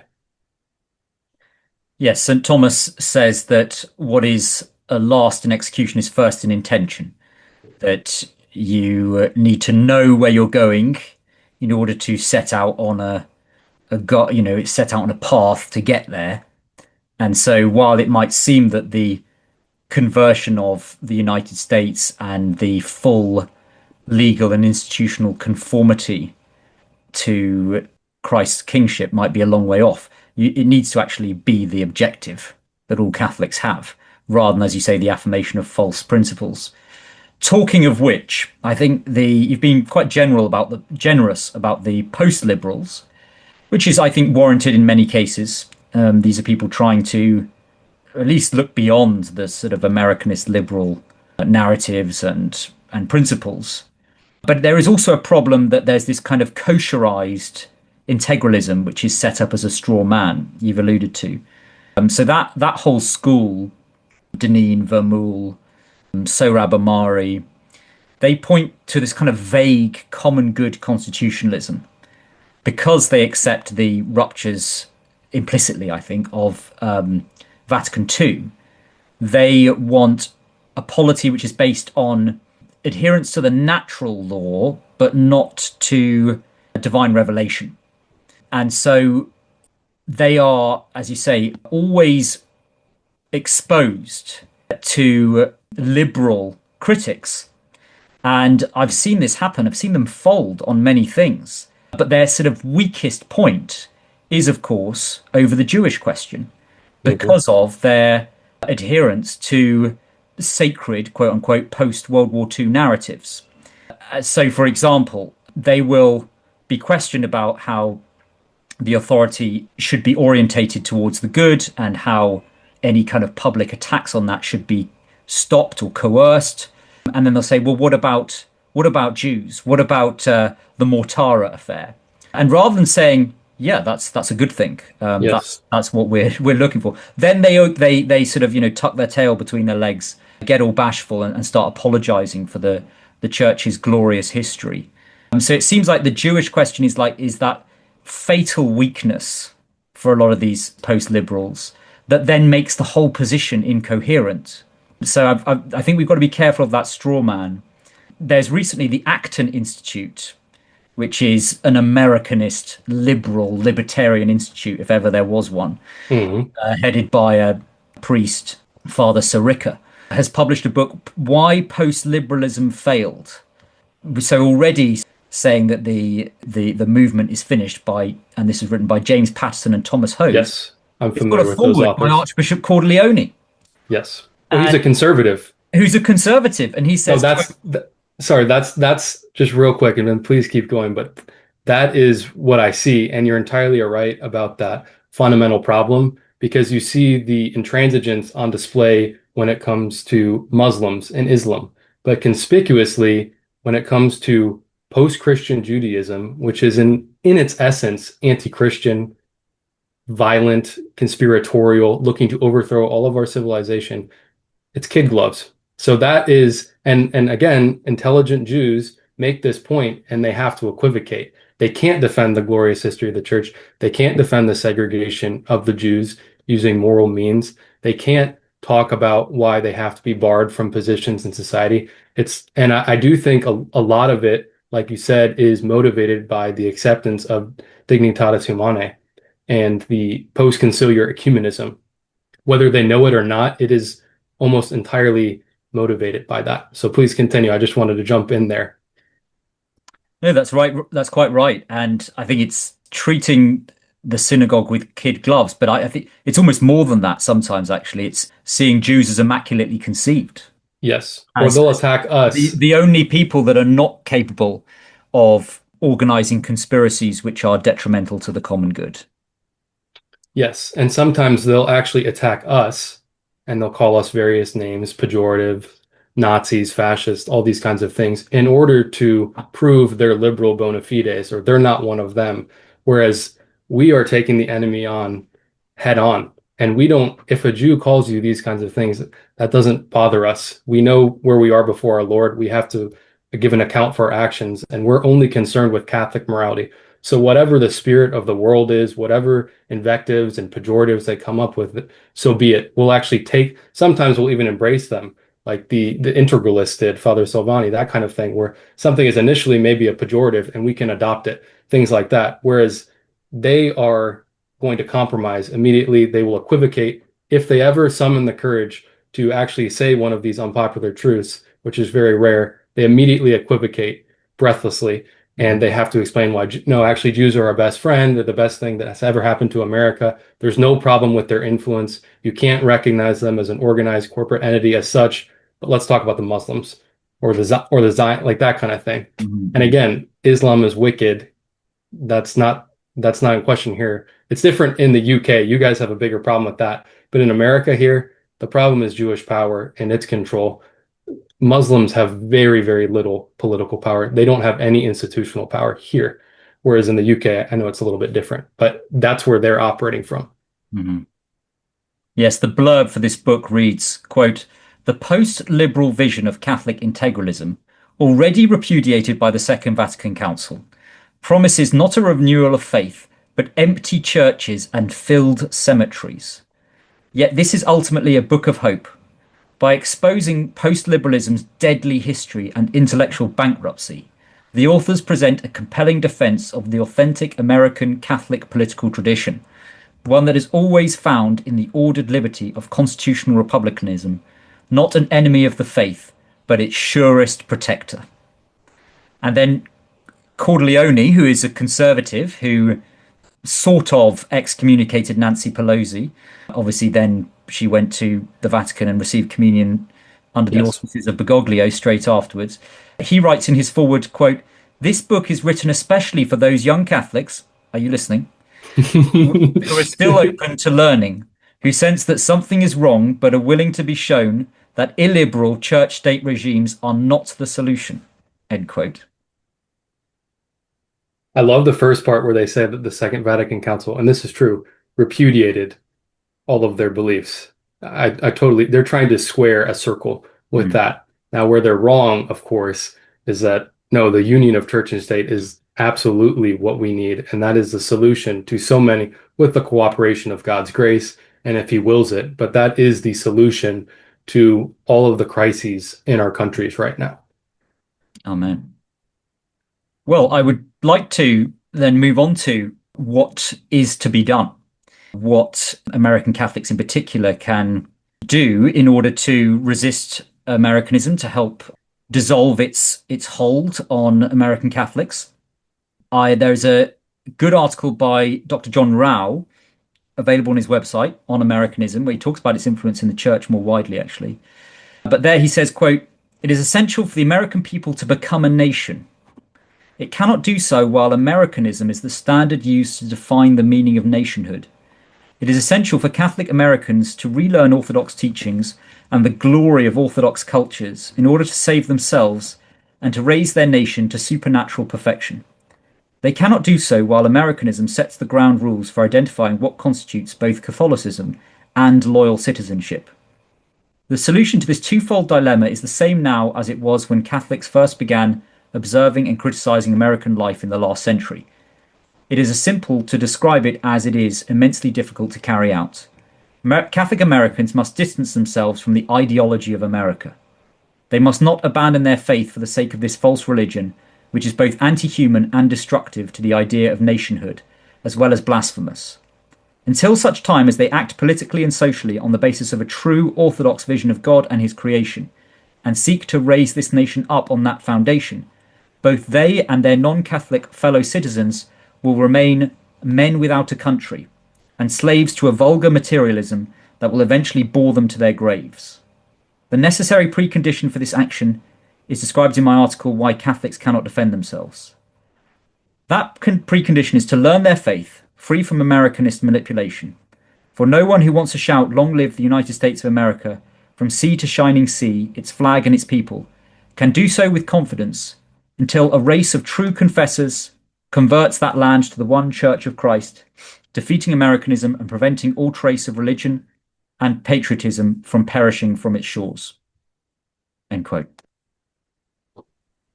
That is a wonderful quotation and accurately describes the state of things in our country, the fatal conceit that our ancestors have made, and also this vigorous vision of what is to come if God wills it and we cooperate with his grace. It's important to realize that our country, like Dr. Rao was saying, it has never been converted. So all of this triumphalistic, idealistic language does not make sense. It was never a Christian country, and the only Christianity worthy of its name is Roman Catholicism. Right. That's the other problem too, is that even the word Christian is equivocal in our country, because Catholics, unfortunately, will refer to Protestants as Christians. Whereas in other areas, when you say France, for example, or pre-revolutionary, still now, when you say Christian, it means Catholic. Right. And everyone knows what you mean. Unfortunately, in our country, I've had people in my personal life where I ask them, "Oh, are you a Protestant?" And they'll say, "Oh, I'm a Christian." "Oh, okay, you're a Protestant." Or even Catholics will introduce their friends, misguided Catholics will introduce their friends, "Oh, this person's a Christian." No, they're a Protestant. Strictly speaking, only in a qualified sense could you refer to them as a Christian by virtue of having baptism. But it's a qualified sense. So that is really the way I see things. My program, and I actually want to say in credit to some of the post-liberals, because, and I don't want to get them in trouble or anything, but I actually think privately they are sympathetic to us. I know that because I have some contact with that. That's all I'll say about that. So privately, I think they are aligned. Many of them are aligned with us, but unfortunately, publicly, they're in a position of compromise. So I think they want to do the right thing. It's just summoning the courage, and it's also going to come at tremendous personal cost. I don't underestimate that. I'm under no illusions about that, but they really are part of a burgeoning intellectual elite if they can dissociate themselves from not only Jewish power, but also Jewish money and influence. Because as long as you have them that are funding your operation, you will never be allowed to be anti-Semitic, quote unquote, understood in a good sense. And you'll never actually be able to be truly counter-revolutionary. You'll always be bought off. Your silence will be purchased. We see that with Michael Knowles, Matt Fradd. It's not that they'll always be overtly saying the wrong thing. Sometimes that's the case. It's rather that their silence is purchased, and they have fixed themselves to the synagogue and its money, and they will turn against good Catholics to score points with the synagogue and prove their, philo-Semitic bona fides, that kind of thing. But when it comes to the American project, there's a brilliant book actually coming out, and I don't know if you're familiar with the publisher, Stabat Mater Press. Yes. They are releasing a new translation of Cardinal Piet's The Social Kingship of Jesus Christ. Sean Wright, our mutual friend of ours, is writing the foreword to that. And in the 10th chapter, if I recall correctly, Cardinal Piet talks about leadership, intellectual leadership, moral leadership, and he talks about what we would term colloquially, at least in America, among the youth, elite theory, kind of crass, but like there's a real concept there, the importance of intellectual elites. And contemporaneously, Cardinal Piet was accused of not spending enough time with his people and at the parish, and that wasn't true. But he did spend an outsized amount of time in the court. And the reason he did that is he said, if I can convert one of these men, all of their subjects, all of their inferiors, all those people that see them as an example will inexorably come along with them. And that is my fundamental view of things. I've been saying this for about a year and a half, is that we need to either or maybe longer, but we need to convert to the extent it's possible the existing elite and also simultaneously build our own in parallel. We need to patronize our own institutions, our own circles, develop a real Catholic solidarity. Again, Jews are very good with this, where they will have a company, they will make sure that it is Jewish owned, they will hire each other, they will form private associations together based on certain ties they have. They work corporately, collectively. Now, it's exaggerated and materialistic, but we can see that in America, especially people of European descent, white people, same thing in the UK, we have been so deracinated. Catholics have been so beaten down that we should look for, is there a Catholic plumber I can use? And you've talked about this too, and I really appreciate the way you lay it out. And of course, maintaining subsidiarity, but when the lower strata are not functioning properly, that right actually belongs to a higher stratum to intervene for the sake of the common good.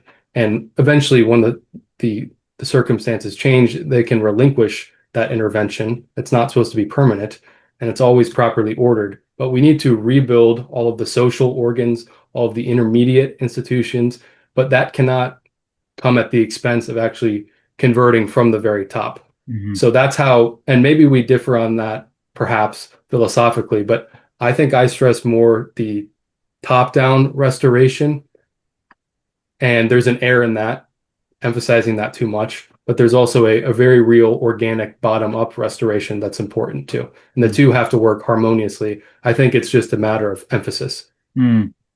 Yes, I think that would be a very interesting subject of a future broadcast, looking at constructive strategies. Yes. Both in your country and in mine and other formerly Christian countries. Yes, indeed. So Catholic politics presupposes a Catholic people. We must become a people again. And I appreciate the work you're doing. I mean, you can't have a people unless you have families, which are the basic cells of a people. And you can't have families unless you actually have teaching on marriage upheld and adhered to, which is, you know, the headship of the father and so on. And we've got a real problem when that is attacked and denied on such a massive scale. So my final comments here, American Reform, I'm going to derive from Alexis de Tocqueville, who obviously was making his observations before the influx of Irish Catholics, which I think is significant. But he notes there that Catholics are flourishing in the American Republic of the 1830s precisely because of their disapproval of the American Constitution. That gives them a certain coherence and identity and determination against a Protestant elite. And he notes there that it's quite extraordinary, and it's elaborated in a letter as well, the inner logic of the Constitution is steadily dividing the American people between atheism and Catholicism, between true Christianity. And it strikes me that the conversion of America, God willing, when that happens, the actual mechanism of constitutional reform, constitutional amendment, require conventions. I think with, what is it, 3/4 of the states? Yes, the ratification. For ratification, and a 2/3 vote in both houses of Congress. So when that blessed moment comes, that America legally recognizes the sovereign rights of Christ the King, it will be this gloriously democratic, in a true sense, exaltation of Christ the King, which will breathe life into this nation in a way that it's never had before. Yes, and that will be all glory to God should that happen in the future, and you'll actually see the restoration happen through the people. I don't I see another way that it could come about where you do have a strong dictatorial figure, and he is the one that is able to, that is more of what I am working for, given how our crisis is situated and the masses themselves. But I also don't discount the other view where you have more, I don't know if organic's the right word, but it's more, it involves more of the people in the corporate conversion. And you're right too that the family is the fundamental unit of society. It's not the individual. And the family itself actually is prior to even the nation of the physiological union of men, which is itself distinct from the state. So that's where it's really important to be defining. I know you do this. I'm just saying with other people is that they sometimes use these words interchangeably and they don't realize what they actually represent. What I like about our history, though, is that there is this small strain of counter-revolutionaries, and they're mainly Germans that came over in the late 19th century, early 20th century. Because of their Germanness, they also were resistant to assimilation, which in principle is a good thing. But the problem is if you assimilate into the American culture, philosophy, and spirit, you'll lose your Catholicism. The Irish speaking English came over here and assimilated very well. They became good Americans in a superficial sense, and they lost, especially the hierarchy. Bishop Keane, O'Connell, Ireland, all these kinds of, these were all Irish. Gibbons was an Irishman. So the Irish were always very liberal, very heterodox. The Germans, on the other hand, they kept their Catholic customs, their language, their devotions were done in German. And there is something to be said for assimilation. I'm not against that. I want that, but certain circumstances might make it so that you can't do that immediately. And they were resistant. And so there's a really good book, The Catholic Church and German Americans. It's by a Franciscan priest, Coleman J. Berry. He goes into the history of these German Catholics who were much more intransigent. Like you were saying, they would criticize the Constitution. One said that we shouldn't celebrate Thanksgiving because it was a godless holiday. It wasn't a Christian holiday. It was just this nebulous reference to Thanksgiving of a god, and he took some flack for that. But they were willing to challenge the American status quo. I see a real example from them. There are other authors too. Father Magnan spent time in our country. Arthur Press was another one. There were good men at the American Ecclesiastical Review in the 20th century. Fenton, Connell, Monsignor Shea. We have an example from all of them. So it's not as if this counter-revolutionary movement has never existed, but it's been extremely small and insignificant when it comes to the levers of power, at least what I can tell. So that's what I'm looking forward to in the future.